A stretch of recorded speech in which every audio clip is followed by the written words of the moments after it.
Halo teman-teman, ada saya kembali Aryan Surya, sahabat baik kamu dari Pagar Kehidupan. Nah, kali ini saya hanya akan menampilkan tangan saya untuk menjelaskan The Secret alias hukum tarik-menarik. Ini menarik ya.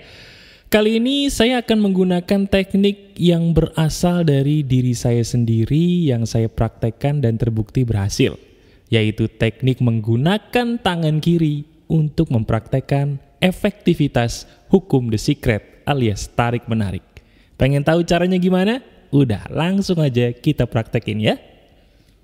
Oke, seperti biasanya kalau saya menjelaskan sesuatu, saya itu harus menjelaskan dulu landasan teorinya. Kenapa kok hukum tarik-menarik ini menggunakan tangan kiri?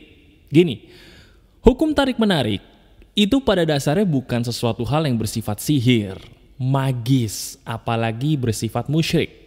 Tapi sebenarnya hukum tarik-menarik itu cuma menggunakan alam bawah sadar kita agar menarik apa yang kita inginkan dengan izin Tuhan menjadi kenyataan. Tarik-menarik alam bawah sadar, itu landasan ilmunya. Oke? Nah sekarang bagaimana cara prakteknya mas untuk mempraktekkan hukum tarik-menarik? Oke, sekarang lihat layar baik-baik, cara prakteknya adalah cukup sederhana. Pertama, saya akan menjelaskan kepada kamu dulu beberapa hal yang bisa langsung kamu praktekkan sekarang juga. Kali ini saya akan menjelaskan kepada kamu bahwa saya ini bukan seorang yang kidal. Saya menulis menggunakan tangan kanan. Kali ini saya akan menulis menggunakan tangan kiri. Kenapa? Karena tangan kiri itu bukan tangan aktif saya dalam menulis, sehingga ketika saya menulis menggunakan tangan kiri, alam bawah sadar saya lebih bisa merekam isi tulisan itu. Jelas? Nah sekarang coba lihat layar kamu. Di situ saya sudah menuliskan beberapa poin penting banget yang harus kamu perhatikan kalau ingin mempraktekkan hukum tarik-menarik ini. Pertama, nomor 1, tentukan dulu tujuan kamu apa. Tujuan itu bisa tentang percintaan, tentang finansial, tentang kesehatan, apapun boleh. Yang kedua, anggap sudah memiliki atau mengalami apa yang kamu minta tadi. Ini nanti kita praktekin, tenang aja. Kamu bisa tahu rasanya seperti apa ya. Dan yang ketiga, ini yang paling penting. Gunakan tangan kiri kamu, kalau kamu kidal, gunakan tangan kanan. Sekali lagi saya ulangi. Kenapa menggunakan tangan kiri? Karena dengan kita menggunakan tangan kiri, alam bawah sadar kita akan lebih bisa merekam isi tulisan yang kamu tulis tadi. Itu penjelasan ilmiahnya. Lebih masuk ke alam bawah sadar sampai ke alam yang terbawah dalam kesadaran kita. Itulah hukum tarik-menarik. Jelas? Nah sekarang saya akan langsung di depan mata kamu mempraktekkan bagaimana cara penulisan hukum tarik-menarik yang saya katakan tadi. Seperti yang kamu lihat, saya adalah orang yang biasa menggunakan tangan kanan ya. Berarti saya bukan orang kidal. Karena saya biasa menggunakan tangan kanan, saya menggunakan tangan kiri untuk mengaktifkan alam bawah sadar saya. Nah, gini nih caranya. Sekarang coba kamu lihat baik-baik ke depan layar. Ya, di situ saya sedang menuliskan sebuah kata menggunakan tangan kiri. Mas, saya kalau menggunakan tangan kiri hurufnya jadi jelek mas. Nggak apa-apa, lihat tulisan saya deh. Menurut kamu tulisan saya menggunakan tangan kiri seperti apa? Apakah bagus? Lihat baik-baik. Di situ saya menulis sebuah kata yang menggunakan metode hukum tarik-menarik, tapi saya menulisnya menggunakan tangan kiri.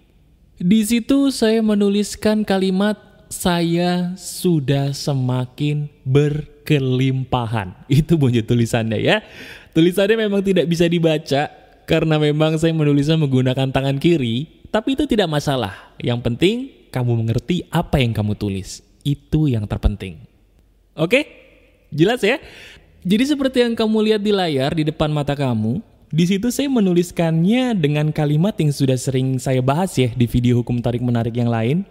Nanti saya akan menjelaskan kalimatnya seperti apa, tapi di sini saya hanya ingin menunjukkan begini loh cara menuliskan hurufnya menggunakan tangan terlemah kamu. Sekali lagi ya, kalau kamu kidal menggunakan tangan kanan, kalau kamu normal seperti saya, gunakan tangan kiri. Seperti yang saya contohkan. Lihat tulisannya, bagus banget ya. Lebih bagus dari tulisan dokter. Oke, kamu sekarang sudah tahu bagaimana cara menulisnya. Kali ini saya ingin memberitahu kepada kamu bahwa hukum tarik-menarik ini juga ada syaratnya dan pantangan yang tidak boleh kamu langgar. Ya, apa aja mas? Begini, pertama, fokuslah hanya kepada 2 hal dahulu. Tidak boleh lebih dari 2. Kenapa mas? Karena semakin sedikit, kamu akan bisa semakin fokus. Dengan bisa semakin fokus, alam bawah sadarmu jadi tidak bingung.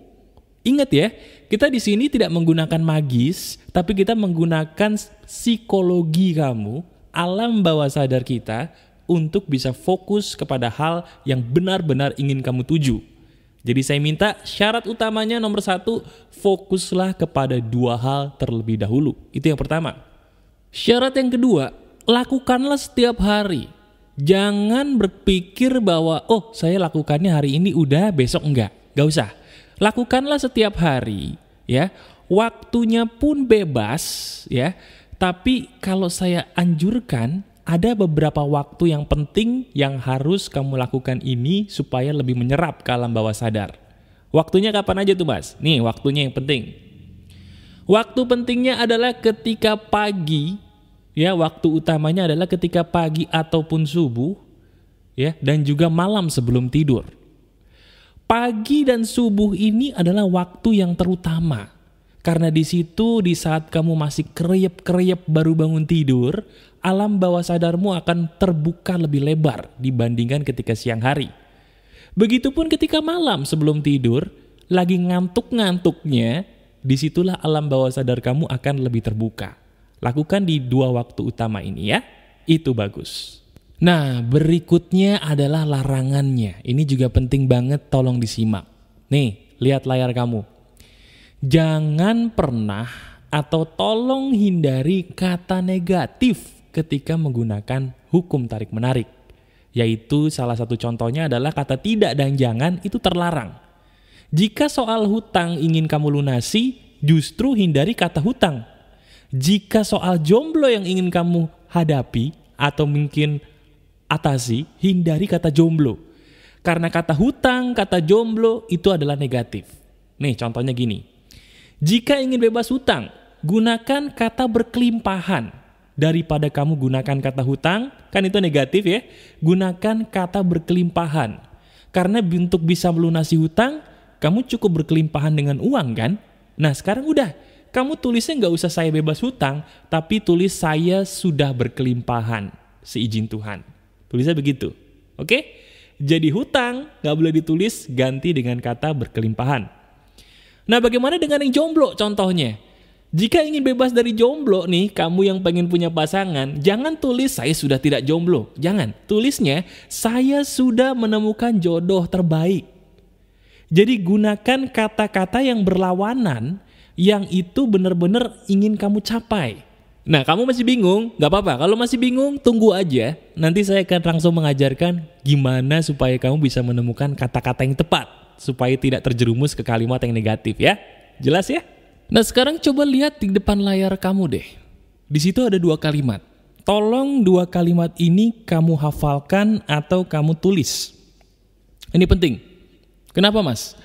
Karena 2 kalimat ini yang akan membuat kamu lebih mudah untuk menemukan kira-kira kalimat apa sih mas yang harus saya tulis supaya hukum tarik-menarik ini sesuai dengan aturannya gitu loh. Ya. Sekarang saya ngasih contoh. Di situ saya menulis sudah menemukan jodoh. Kamu tadi bilang saya jomblo mas, saya pengen punya pasangan tapi nggak bisa. Gimana menggunakan hukum tarik-menarik ini supaya bisa terwujud dengan izin Tuhan?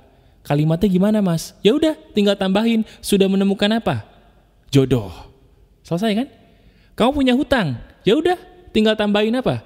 Sudah memiliki uang.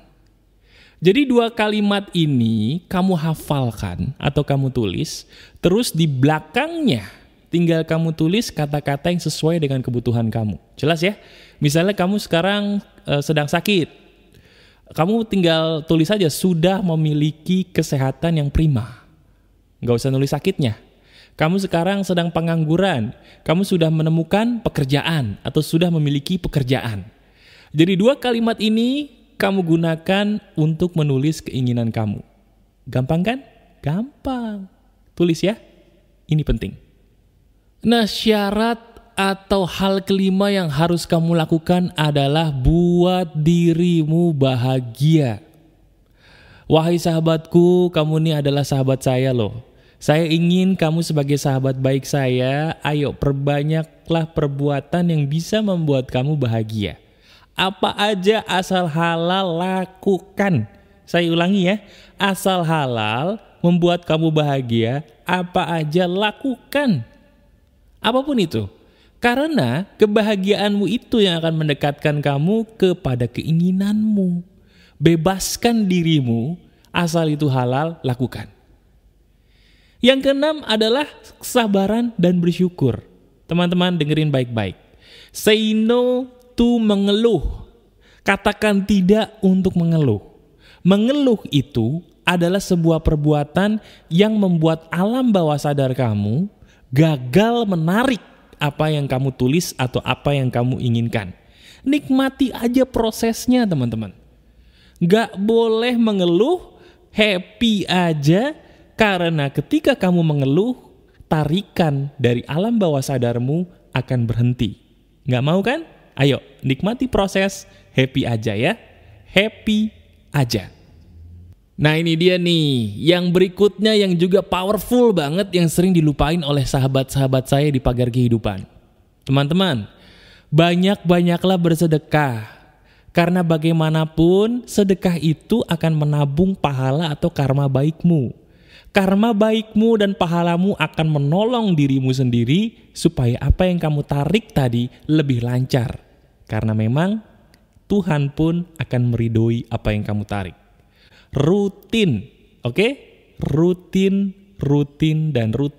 bersedekah. Itu penting.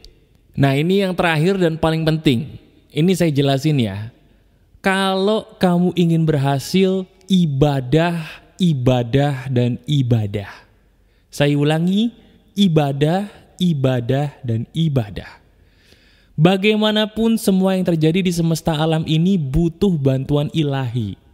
Dialah yang utama karena memang segala sesuatu itu butuh izin darinya untuk terjadi dalam hidup kamu. Saya ulangi, semua butuh izin darinya untuk terjadi dalam hidup kamu. Jadi pola pikirnya, dialah yang utama. Sehebat apapun kamu menggunakan hukum tarik-menarik, tetap butuh izin darinya untuk bisa berhasil. Itu prinsip yang benar. Oke? Nah itu aja teman-teman yang bisa saya berikan kepada kamu. Bagaimana cara praktek di Secret menggunakan metode tangan kiri. Ya, saya ingin apa yang kamu lakukan di video ini bisa merubah hidup kamu seizin Tuhan. Cara praktek di Secret ini dipraktekin ya. Karena saya membuat video ini untuk kamu praktekkan. Oke? Tetap keep spirit, keep sharing, and keep loving. Bye-bye.